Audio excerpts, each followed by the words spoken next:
Hello, welcome to all our students to the Vidyagama class.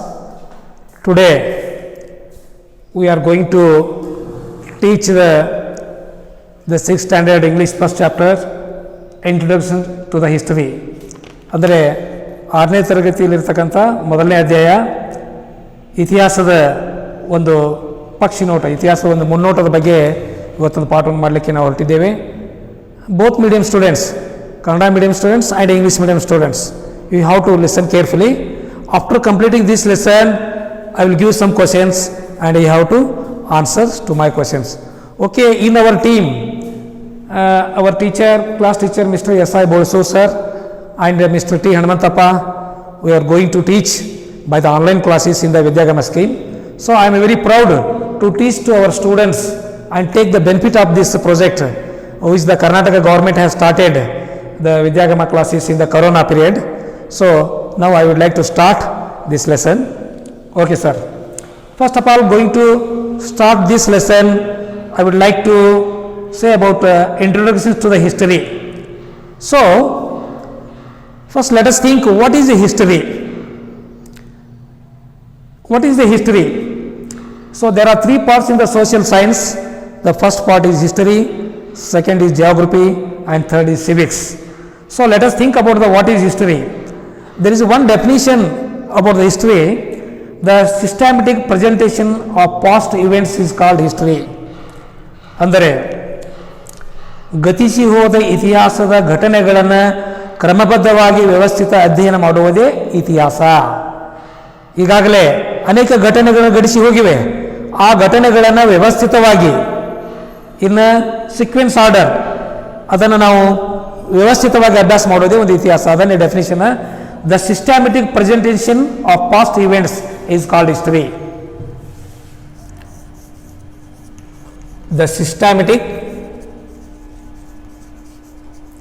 The systematic presentation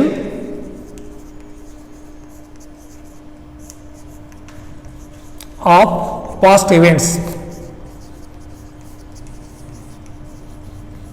is called history. This is the one definition about the history. So the systematic presentation is very important. So many incidents happens in our history, but let us study about those incidents in the systematic pattern. The systematic presentation of past events is called history. So if we say, I would like to clarify by giving one example. Once upon a time there was a king in a place, he fought a war.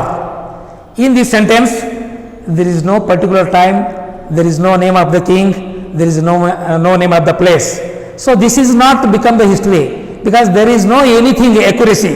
But if I say Ashoka, who ruled Pataliputra in 261 BC, he fought the Kalinga war. In this sentence the name of the king is Ashoka and he ruled the Pataliputra. There is the name of the place and there is the particular year 261. There is the particular year. So this type sentence belongs to the history. But once upon a time there was a king in a place. In this sentence there is no any particular things. So this is called the story. There is much difference in the story and the history. History, there must be a specific time, specific period and the name of the king. So ಎರಡರಲ್ಲಿ ವ್ಯತ್ಯಾಸ ಏನಿದೆ ಅಂದರೆ ಎರಡು ವಾಕ್ಯಗಳಲ್ಲಿ ಈ ಒಂದು ಇತಿಹಾಸದಲ್ಲಿ ನಿಖರವಾದಂಥ ಒಂದು ಸ್ಥಳ, ನಿಖರವಾದಂಥ ಒಂದು ಇಸ್ವಿ, ನಿಖರವಾದಂಥ ಒಂದು ಯುದ್ಧ ಎಲ್ಲಿ ನಡೀತಿರ್ತಕ್ಕಂಥ ಒಂದು ಘಟನೆಗಳ ಒಂದು ವ್ಯವಸ್ಥಿತವಾದಂಥ ಒಂದು ಅಧ್ಯಯನ ಇದೆ. ಆದರೆ ಒಂದಾನೊಂದು ಕಾಲದಲ್ಲಿ ಒಂದು ಸ್ಥಳದಲ್ಲಿ ಒಬ್ಬ ರಾಜನಿದ್ದ, ಅವನ ಒಂದು ಯುದ್ಧವನ್ನು ಮಾಡಿದಂದಾಗ ಇಲ್ಲಿ ಯಾವುದೇ ನಿಖರತೆ ಇಲ್ಲ ಅಂದಾಗಿದು ಇದೇನಾಗೋದಿಲ್ಲ, ಇತಿಹಾಸ ಆಗೋದಿಲ್ಲ, ಇದು ಕಥೆ ಆಗುತ್ತೆ. ಕಥೆಗೂ ಮತ್ತು ಇತಿಹಾಸಕ್ಕೂ ಇರತಕ್ಕಂಥ ಒಂದು ಅಂತರ ಎಂದರೆ ಇತಿಹಾಸದಲ್ಲಿ ಎಲ್ಲದಕ್ಕೂ ಒಂದು ಅಕ್ಯುರೇಸಿ ಇದೆ, ನಿಖರತೆ ಇದೆ. ಅಲ್ಲಿ ಸ್ಥಳ ಮತ್ತು ಒಂದು ಯಾವಾಗ ಘಟಿಸಿತು, ಎಂದು ಘಟಿಸಿತು ಮತ್ತು ಯಾರು ಅದಕ್ಕೆ ಯುದ್ಧವನ್ನು ಮಾಡಿದರು, ಇಂಥ ಒಂದು ವ್ಯವಸ್ಥಿತವಾದ ಅಧ್ಯಯನ ಮಾಡೋದು ಒಂದು ಇತಿಹಾಸ ಅಂತಾರೆ. ಅದಕ್ಕೆ ಡೆಫಿನಿಷನ್ ಏನಿದೆ, the systematic presentation of past events is called history ಅಂದಾಗ ಮಾತ್ರ ಇದು ಇತಿಹಾಸ ಆಗುತ್ತೆ ಹೊರತಾಗಿ ಇಲ್ಲಿ ಹೋದರೆ ಅದು ಒಂದು ಸ್ಟೋರಿ ಆಗುತ್ತೆ. ಮುಖ್ಯವಾಗಿ ಇತಿಹಾಸದ ಬಗ್ಗೆ ನಾವು ಹೇಳಬೇಕಾದ್ರೆ ಕೆಲವೊಂದು ಮುಖ್ಯವಾದಂಥ ಆಧಾರಗಳು ನಮಗೆ ಇರಬೇಕು. If you going to tell about the history we must have the some evidences, that is very important, otherwise it would become a story. So then I would like to say another one thing. As suppose if a person touch the fire, what would happen? It will burn. So it will burn him. So once again he cannot touch the fire because he has the experience. It will burn. So likewise, a human beings need the memory to progress himself. So he must have to some memories. So memories. So a society or a nation need the some memories to progress. The memory for society or a nation is called history. ಒಬ್ಬ ಮನುಷ್ಯ ಹೇಗೆ ಒಂದು ಬೆಂಕಿಯನ್ನು ಮುಟ್ಟಿದಾಗ ಅವನ ಕೈ ಸುಡ್ತದೆ, ಆ ಒಂದು ಸುಟ್ಟ ಅನುಭವದ ಮೇಲೆ ಇನ್ನೊಮ್ಮೆ ಅದೇ ತಪ್ಪುಗಳನ್ನ ನಾವು ಮಾಡೋದಿಲ್ಲ. ಈಗ ಒಬ್ಬ ಮನುಷ್ಯನಿಗೆ ತನ್ನ ಅನುಭವಗಳ ಮೇಲಿಂದ ಏನು ಮಾಡಬೇಕು ಏನು ಮಾಡಬಾರ್ದು ಅಂತಕ್ಕಂಥದ್ದು ಅವನಿಗೆ ತಿಳಿಯುತ್ತೆ. ಹಾಗೆ ಇತಿಹಾಸವನ್ನು ತಿಳಿಬೇಕಾದ್ರೆ ಇತಿಹಾಸಕ್ಕೂ ತನ್ನದೇ ಆದಂಥ ಒಂದು ನೆನಪುಗಳು ಅಥವಾ ಅನುಭವಗಳು ಬೇಕು. ಆ ಅನುಭವಗಳಿಂದ ಅವನು ಮಾಡಿದ ತಪ್ಪುಗಳನ್ನು ಪುನಃ ಮಾಡೋದಿಲ್ಲ. ಅದಕ್ಕೆ ಏನು ಹೇಳ್ತಾರಪ್ಪ ಅಂತಂದ್ರೆ, society or a nation need memory to progress. The memory for society or a nation is called history. This is one also important. The memory for society, the memory for society or a nation is called history.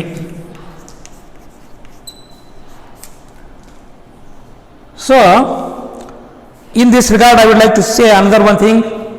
The father of history is the Herodotus. He belongs to the Greece nation, so he is called the father of nation. It is also one important. The father of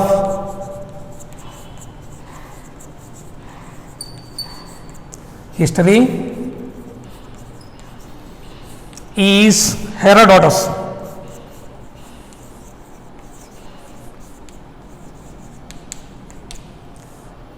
Yes, Herodotus, he belongs to the Greece country, so he is called the father of the history. He studied the systematically the past events, so he is called the father of history. So if we are going to study about the history, we must have the some sources, otherwise it would not become the history, it would become the story. So sources are very important. So the historians, they can classify the sources into two groups. The first one is the literary sources, another one is the archaeological sources. These are two main sources for the history. One is the sources of history. The first one is the literary sources. Literary sources. The second one is the archaeological sources.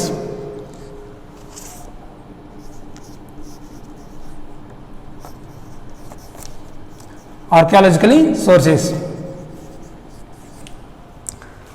ಅಂದರೆ ಇತಿಹಾಸದ ಆಧಾರವನ್ನು ಎರಡು ಗುಂಪುಗಳಾಗಿ ಇತಿಹಾಸಕಾರರು ವಿಂಗಡಿಸುತ್ತಾರೆ. ಒಂದನೇದು ಗ್ರಾಂಥಿಕವಾದಂಥ ಆಧಾರಗಳು ಮತ್ತು ಪ್ರಾಚ್ಯ ಒಂದು ಆಧಾರಗಳಂತೇಳಿ, literary sources and the archaeological sources. ಈ ಒಂದು ಗ್ರಾಂಥಿಕವಾದಂಥ ಒಂದು ಮೂಲಗಳನ್ನು ಆಧಾರಗಳನ್ನು ಮತ್ತೆ ಎರಡು ಭಾಗವಾಗಿ ಮಾಡ್ತಾರೆ. ಅವು ಏನಂದ್ರೆ return sources and the oral sources, ಅಂದರೆ ಬರಹ ರೂಪದ ಆಧಾರಗಳು ಮತ್ತು ಮೌಖಿಕವಾದಂಥ ಆಧಾರಗಳಂತೇಳಿ ಈ ಒಂದು ಗ್ರಾಂಥಿಕ ಆಧಾರಗಳನ್ನು ಎರಡು ರೂಪ ಮಾಡ್ತಾರೆ. ಮತ್ತೆ ಏನಪ್ಪ ಅಂತಂದ್ರೆ ರಿಟರ್ನ್ ಸೋರ್ಸಸ್ ಅನ್ನು they can again classified into two groups, native literary sources and the foreign literary sources. ಅಂದರೆ ದೇಶೀಯವಾದಂಥ ಒಂದು ಆಧಾರಗಳು ಮತ್ತು ವಿದೇಶಿಯಾದಂಥ ಒಂದು ಆಧಾರಗಳಂತ ಮತ್ತೆ ಎರಡು ಗ್ರೂಪ್ ಮಾಡ್ತಾರೆ. ಹಾಗೆ the oral sources they can be classified into various kinds. The first one is the folk songs, second is the stories, and third is the myths and the legends and the ballads. ಅಂದರೆ ಮೌಖಿಕವಾದಂಥ ಆಧಾರಗಳನ್ನು ಜಾನಪದ ಹಾಡುಗಳು, ಕಥೆಗಳು, ಮತ್ತೇನಪ್ಪ ಲಾವಣಿ ಪದಗಳು, ಮತ್ತೇನಪ್ಪ ಪೌರಾಣಿಕವಾದಂಥ ದಂತಕಥೆಗಳು, ಈ ಥರನಾಗಿ ಏನಪ್ಪ ಅಂತಂದ್ರೆ ಒಂದು ಮೌಖಿಕ ಆಧಾರಗಳನ್ನು ಸಹಿತ ಏನಪ್ಪ ಅಂತಂದ್ರೆ ಈ ಒಂದು ಇತಿಹಾಸಕಾರ ಏನಪ್ಪ ಅಂತಂದ್ರೆ ಇದನ್ನು ವಿಂಗಡಣೆ ಮಾಡ್ತಾರೆ. ಇದು ಲಿಟರರಿ ಸೋರ್ಸಸ್ ಬರ್ತಕ್ಕಂಥ ಆಧಾರಗಳು ಮತ್ತು ಇನ್ನು ಆರ್ಕಿಯಾಲಜಿಕಲ್ ರಿಸರ್ಚಸ್ನ ಒಂದು ಪ್ರಾಚ್ಯ ವಸ್ತು ಇರ್ತಕ್ಕಂಥ ಒಂದು ಆಧಾರದ ಮೇಲೆ ಏನು ಮಾಡ್ತಾರಪ್ಪ ಅಂದ್ರೆ ಕಾಯಿನ್ಸ್, ನಾಣ್ಯಗಳು, ಇನ್ಸ್ಕ್ರಿಪ್ಷನ್ಸ್, ಸ್ಮಾರಕಗಳು, ಮತ್ತು ಏನಪ್ಪ ಅಂತಂದ್ರೆ ಮಾನ್ಯುಮೆಂಟ್ಸ್ ಅಂದರೆ ಹಿಂದಿನ ಅರಸರು ಕಟ್ಟಿಸಿದಂಥ ಕೆಲವು ಸ್ಮಾರಕಗಳು. ಉದಾಹರಣೆಗೆ ನೋಡಿದರೆ ತಾಜ್ ಮಹಲ್ ಇದೆ, ಆಮೇಲೆ ಏನಪ್ಪ ಅಂತ ಬಿಜಾಪುರ ಗೋಲ್ ಗುಂಬಜ್ ಇದೆ. ಇವೆಲ್ಲ ಇವತ್ತಿಗೆ ಸಹಿತ ಆ ಒಂದು ರಾಜರ ಆಳಿ ಹೋದಂಥ ಗತಕಾಲದ ಒಂದು ಘಟನೆಗಳನ್ನು ಸಾಕ್ಷಿಯಾಗಿ ಇವತ್ತು ಏನಪ್ಪ ಅಂತಂದ್ರೆ ಅವು ಸ್ಮಾರಕ ರೂಪದಲ್ಲಿ ಉಳಿದಿವೆ. ಇವತ್ತು ಕುತುಬ್ ಮಿನಾರ್ ಬಗ್ಗೆ ಅಭ್ಯಾಸ ಮಾಡುವಾಗ ಕುತುಬುದ್ದೀನ್ ಐಬಕ್ ಅಂತಕ್ಕಂಥವ ಕುತುಬ್ ಮಿನಾರ್ ದೆಹಲಿಯಲ್ಲಿ ಕಟ್ಟಿಸಿದ ಅಂತಕ್ಕಂಥ ಒಂದು ಸಾಕ್ಷಿಯಾಗಿ ಇವತ್ತಿಗೆ ಸಹಿತ ದೆಹಲಿಯಲ್ಲಿ ಕುತುಬ್ ಮಿನಾರ್ ಇದೆ. We can see so many national monuments in our country.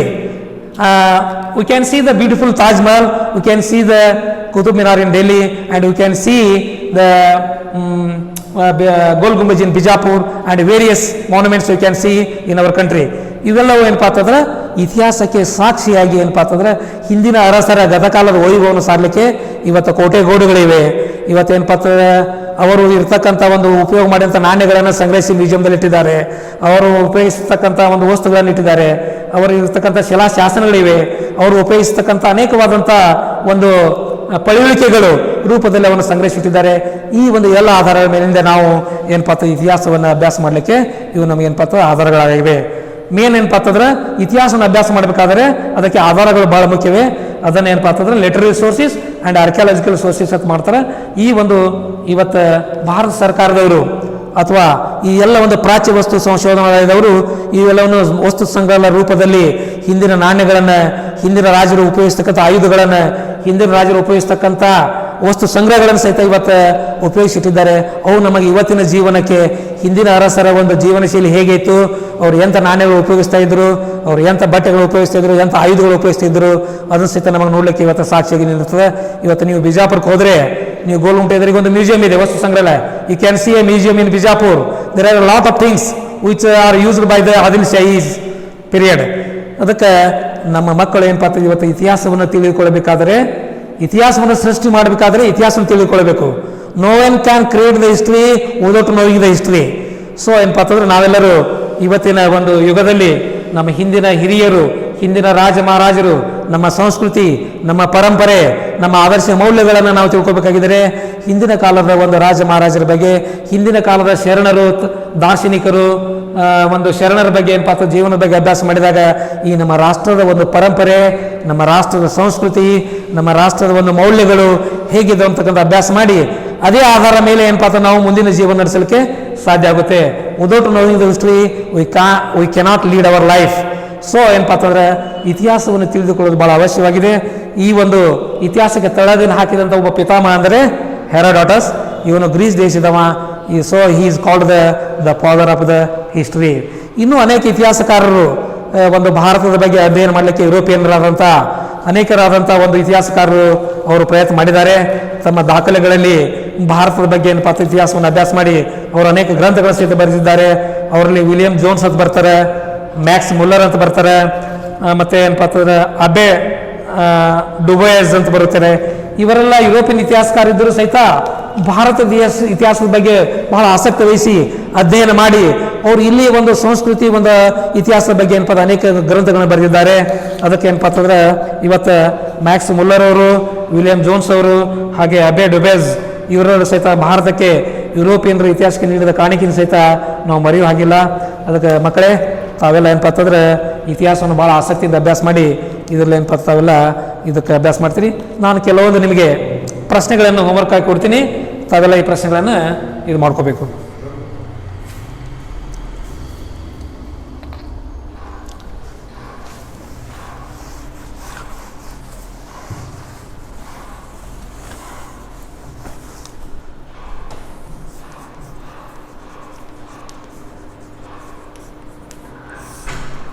The first question is, what is a history?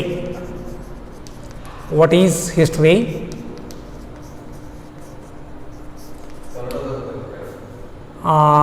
ಇತಿಹಾಸ ಅಂದರೆ ಏನು?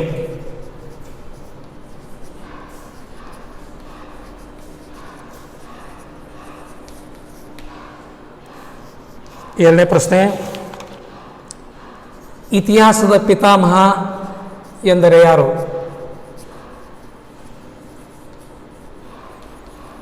ಇತಿಹಾಸದ ಪಿತಾಮಹ ಎಂದರೆ ಯಾರು?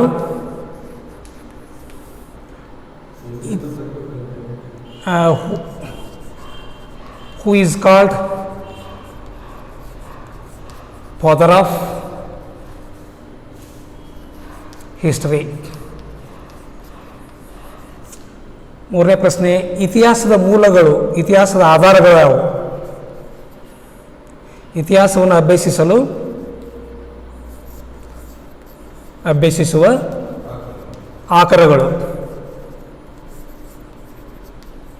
ಆಕರಗಳಾವು? Which are the sources? Which are the sources to study history?